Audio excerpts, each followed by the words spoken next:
Michael Marmot of UCL, as you see, and Robert Sapolsky from Stanford. Thank you. I'm still reeling from the fact that for male baboons, status declines dramatically with age, and older males are reproductively dead. When I get over this shock, I'll remind myself something that Robert Sapolsky and I said in our paper, that I am not a baboon in a jacket and tie. Humans are different, and there is a great deal of variation among primate species. So we shouldn't expect such a simple read across from one primate species to another. There are differences, and those differences really matter. Here's one difference. This is where Robert Sapolsky, this is the ecosystem in which he has labored, and this is the ecosystem in which I have labored. I do wonder whether I made the right choice. These are the primates that Robert Sapolsky has studied, and these are the primates that I have studied. Civil servants are classified by their level in the hierarchy. And we see that level in the hierarchy in Whitehall is closely and intimately related to survival. There's no survival paradox among the males. Not just do they live longer, but they have better health. And I used to say that a high-grade administrator was the perfect physical specimen. British permanent secretary was the end point of biological evolution, apart from the average woman, of course, who lives longer. When Richard Sussman alluded to this yesterday, that in looking at civil servants, other human species, and studying status and survival, I've got a screening test for economists. If you show somebody the link between social status and longevity, if that person says that health causes social status, that person is an economist. It's not a perfect screening test. There are false positives and false negatives, but it's a good deal better than PSA screening for prostate cancer. Far fewer, almost to a person. If you show them the link between status and health, the economist, if they say that health causes status, they're an economist. There may be psychoanalytic explanations of this. It may be due to what they learned in Economics 1, but it is a remarkable finding, and it crosses continents. It's remarkable in different cultures. And no amount of evidence will shake them from that conviction. It's a bit like the nature-nurture debate. People don't change sides just because of the evidence. They interpret the evidence in the light of their prior convictions. It really is quite remarkable. One way that convinces me that were I on the other side, I would change my mind, is actually getting inside the black box, actually showing what's happening biologically, and I would say crossing species. This is perhaps another way. It's not just civil servants. These two graphs come from Figure 1 from my review of health inequalities in England, and I'll mention it before I stop. And the top graph represents life expectancy for every neighborhood in England classified by income deprivation. And what you can see, I think, is that people who live in neighborhoods that are near the top have shorter life expectancy than people who live in neighborhoods at the very top, the right-hand end at the least deprived. People in the middle have shorter life expectancy than those near the top. People a third of the way from the bottom, shorter life expectancy than those in the middle. It's a social gradient that runs all the way from top to bottom. If you're an economist and you believed that people's health determined position, you'd somehow have to say that people who are just a little bit unhealthy choose to live in neighborhoods that are a little bit less affluent than the really healthy people who choose to live in the really affluent neighborhoods. And people who are sort of moderately healthy choose, somehow they match themselves to these middle-ranking neighborhoods. It's garbage, complete and utter garbage. The world does not work like that. The bottom curve is disability-free life expectancy. She's coming to sense of me now. Sorry, did I say a word? I'm coming to I thought maybe I said something you're not supposed to say in the National Academy. The place is probably run by economists. The bottom graph is disability-free life expectancy, and you can see that the gradient is steeper. So in fact, the gap between the two curves is bigger at the bottom than it is at the top. This relates to Max's point about social mobility. There are two ways to think about social mobility: where individuals are in the hierarchy and what happens to society as a whole. Society has improved dramatically over the century, last century, for everybody. We're all living much longer. This is a representation where I've drawn, I got somebody to draw for me, height proportional to life expectancy. So you can see in the 1960s in England and Wales, my cartoonist messed it up by gender problems, assume that the doctor is actually in drag, it's a male. Otherwise it gets confused with gender. So in the 1960s, there's this social gradient in life expectancy. Height is proportional to life expectancy. Now, in the 1990s, the lowest grade man, low social class, unskilled laborer, had longer life expectancy than the top grade man in the 1960s. Things got better for everybody.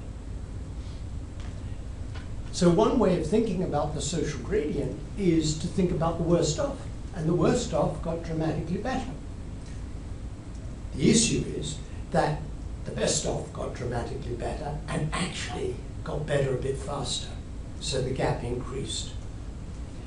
So there's variation over time in the gradient, and there's variation among countries. My colleagues and I have also done a review of social determinants of health and the health divide in Europe. And this comes from our European review. SE is Sweden, EE is Estonia, Hungary, Romania, Sweden, Italy, Norway, etc. And this is life expectancy at age 25 by education, International Classification of Education. It's a gradient, but we pulled out the low education and the high education. So look at Sweden. This is life expectancy in age 25 for those with tertiary education and for those with the basic level. And the two items here. One is that the worst off are pretty good in terms of life expectancy. And so are the best off, and the gap between them is quite small. Look at Estonia. The worst off, pretty bad. Life expectancy at 25 is just over 35 years for those with low education, but it's up here at 53 years for those with high education. So as you look across the different European countries, what you see is that the variation for people with high education is much less than the variation with people with low education. In other words, if you're at the top of the pile, it matters a good deal less where you are. If you're at the bottom of the pile, it matters enormously where you are. So the social gradient is much steeper in Estonia and Hungary than it is in Sweden and Italy and Denmark. So it varies, and it varies particularly to the disadvantage of the worst off. Now, my colleague Richard Wilkinson published a book, The Spirit Level, where part of what they claimed was that big inequalities damage the best off as well as the worst off, damage everybody. Well, that's not what these data look like. The best off aren't being harmed very much, or not nearly as much as the worst off. For women, we see the same pattern, but commonly the inequalities, less for women, the social gradient is shallower. And the point that Robert Sapolsky and I make in the paper is social gradients are contingent on other circumstances. So if you look at obesity this is among women, by female education, we can have a conversation afterwards, by the way, of whether body mass index is bad for life expectancy. It is bad for life expectancy. I know there are papers that claim it's not, but the body of evidence is it's not good. Obesity by education, Q4 is high education, Q1 is low education. Countries where the gross national product is less than $745 per capita, high education, high obesity.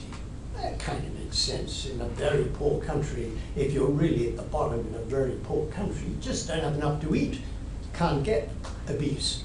And more education correlates with higher income and so on. But you don't have to be in a very rich country before the gradient's flat, pretty much. And above $2,900 per capita, we see this familiar inverse gradient that all of our countries, interestingly, the inverse gradient for obesity is much stronger and more consistent for women than it is for men. And how much that's cognitive, that high status women care about appearance and do Pilates and go to the gym and God knows what else, and how much it's other things we can debate. And then we see the consequences, for example, diabetes in India, poorer, richer, diabetes levels go up, presumably very largely because of obesity. But when you get into a country that's somewhat richer, like Argentina, education, there's diabetes prevalence. The lower the education, the higher the diabetes prevalence. The lower the income, the higher the diabetes prevalence. So you see this changing gradient. In a poor country, get a bit of money, you get fatter, get more diabetes. Even in a not very rich country like Argentina, get a bit more money, you get less fat and less diabetes. So it's somewhat contingent. One of the issues with trying to debate the causes of the social gradient in health in humans, I've mentioned reverse causation, but is it lifestyle? Is it that I mentioned Pilates and going to the gym? Reading the New York Times can make you very unhappy because you find this week that watercress is good for you, and last week watercress was bad for you, and coffee's good this week and it's bad next week, and so on. So it could be that high status people are more sensitive to the health information and they're acting on it very quickly, hyper quickly. It could be lifestyle, in other words. It could be, as commonly thought in the US, because you have this bizarre way of wasting money on the most inequitable health system that some people don't get access. I pull my hair out why you do this ridiculous thing you do with the health system. And some of our politicians look at the US and say, yeah, that's what we'd like. And say, oh, God, no, no. But so a lot of Americans worry that the disparities in health are due to lack of access to health care. And that may be part of the story, so it could be lifestyle. When you come to baboons in the wild, they have miserable access to health care, all of them. None of them, as far as I'm aware, not even Robert Sapolsky's baboons, read the New York Times science pages to find out whether watercress is good or bad this week. So a lot of those explanations that you think about in humans simply don't apply if you find social gradients in health in non-human primates. And Robert, studying his baboons, and I studying my civil servants and other human variants, think that psychosocial factors are vitally important. Low-ranking baboons, a summary of Robert's studies, sluggish response to stress, the adrenocortical profile, elevated basal glucocorticoid secretion, and sluggish recovery. Low-ranking baboons have high blood pressure, reduced HDL cholesterol. These are features of what we call the metabolic syndrome in humans. Testicular suppression, reduced IGF-1, reduced lymphocytes, and overactive system. If we look at HDL cholesterol in male baboons and male civil servants, something went really bizarre with the labeling here, but forget it. The dominant baboons have higher HDL cholesterol, which we think of as protective, and the civil servants are very like baboons in more ways than one. The dominant civil servants have higher HDL cholesterols. And Robert's model is the problem, in part, is with the feedback loop of the HPA axis. So in the subordinates here, instead of higher levels of circulating cortisol switching off the hypothalamus, you get blunted sensitivity of the effect of the hypothalamus on the pituitary, whereas that feedback works well in dominance. So you get higher outputs down the line here in the subordinates. So higher levels of corticotropin, higher levels of cortisol. And he shows that in subordinate baboons and depressed humans, you have similar physiological patterns.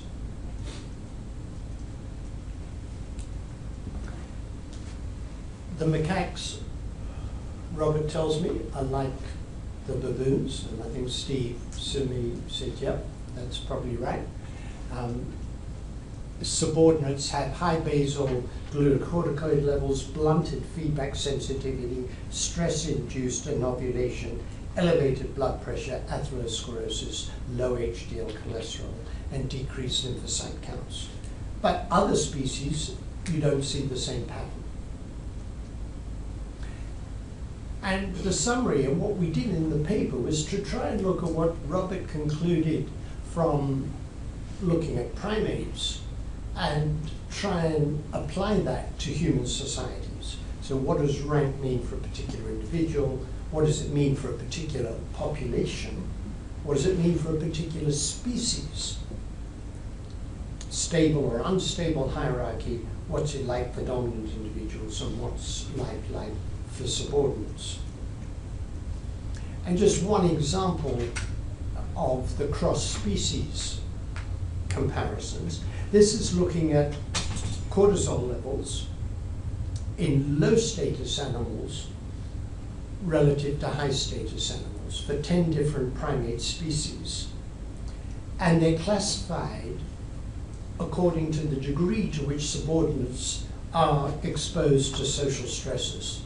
So in other words, if it's really god-awful being a low-status baboon, if they really, or other primate, if they really dump on you rather badly, a lot of stress associated with being low status, then the relative excess in cortisol levels is bigger than if it's not so bad.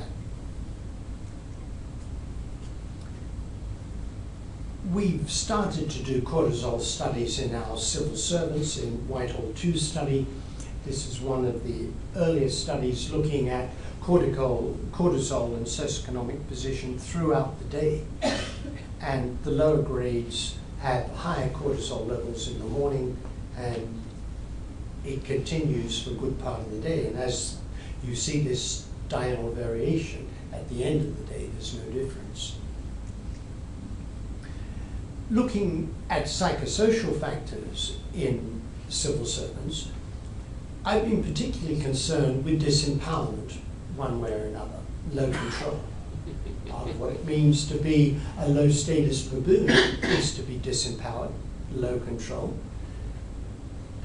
The high status guy can take your lunch away, take your female away, take your freedom away. And part of what needs to be a low status civil servant is to be lacking in control.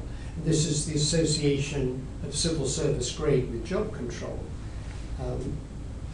High grades, more control; low grades, less control. And we have shown, I won't go into it now, we've shown that low control is associated with increased risk of cardiovascular disease, of depression, of sickness absence.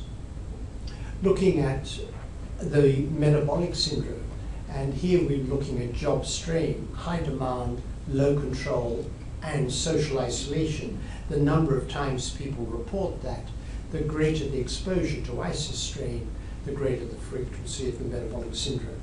We've also looked at effort-reward imbalance at work in a number of countries across Europe, and looking at poor health by effort-reward imbalance at work. People who have a high imbalance, in other words, high effort, low reward, are much more likely to be in poor health in each of these countries. I've been particularly concerned with the poor health in Scotland, and particularly in Glasgow. I've pointed to the fact that life expectancy for men in the poorest part of Glasgow is 54. Shall I say that again? Life expectancy for men in the poorest part of Glasgow is 54. Glasgow is in the United Kingdom. It's not in India. And life expectancy for men in the poorest part of Glasgow is 54, 9 years shorter than the average for India. And in the richest part of Glasgow, it's 82, 11 kilometers apart. The kilometer is a measure of distance. A 28-year gap in life expectancy.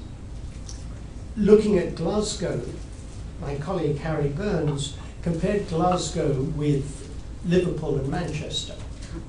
They have 3 post-industrial cities, similar levels of poverty, similar levels of inequalities, yet Glasgow has higher mortality than Liverpool and Manchester. Look at the causes that show the biggest relative excess: drug-related poisonings, alcohol, suicide, and external causes. They're all psychosocial.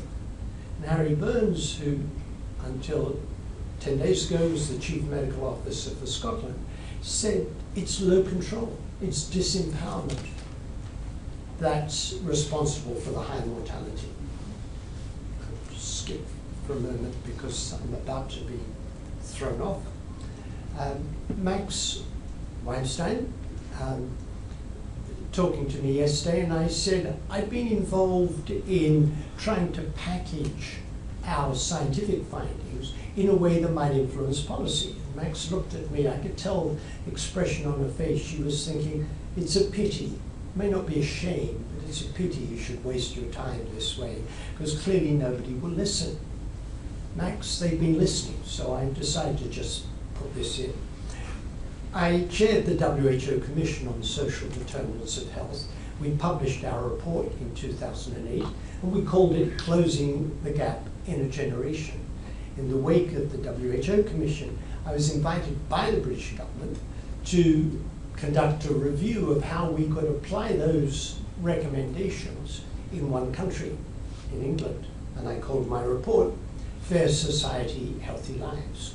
A statement that if we put fairness at the heart of all policy making, social justice, could you imagine that? Could you imagine the US Congress around the corner putting social justice at the heart of all policy making? I said that if we did that, health would improve and health inequalities would diminish. And we're just in the process of finalizing our publication of the European Review of Social Determinants and the Health Divide. The English review, we had 6 recommendations through the life course. Every child should have the best start in life, education and lifelong learning, create fair employment and good work for all, healthy standard of living, minimum necessary for a healthy life, healthy and sustainable communities, and a social determinants approach to prevention. And this was for Max. Is anybody listening? A survey of local government in England asked them what their priorities were for health and well-being. And number one was Marmot principles. In fact, a local councillor from Manchester, whom I met, not in the health field, she said, "You're Marmot." I didn't realise Marmot was a person. We talk about implementing Marmot. So we've taken the science and we've put it into practice. This is the conceptual framework for our European review. And I just want to finish with one example, early child development. We look at inequities in early child development. So at the top, Denmark, Finland, Netherlands, Switzerland have the most equitable distribution of child well-being, material circumstances, education and health. Iceland, Ireland, Norway, Sweden, Austria, Finland, the UK's got to be somewhere. Oh, there we are, near the bottom. But I do like coming to the United States. The only country, big country, that's got greater inequities in early childhood than we do.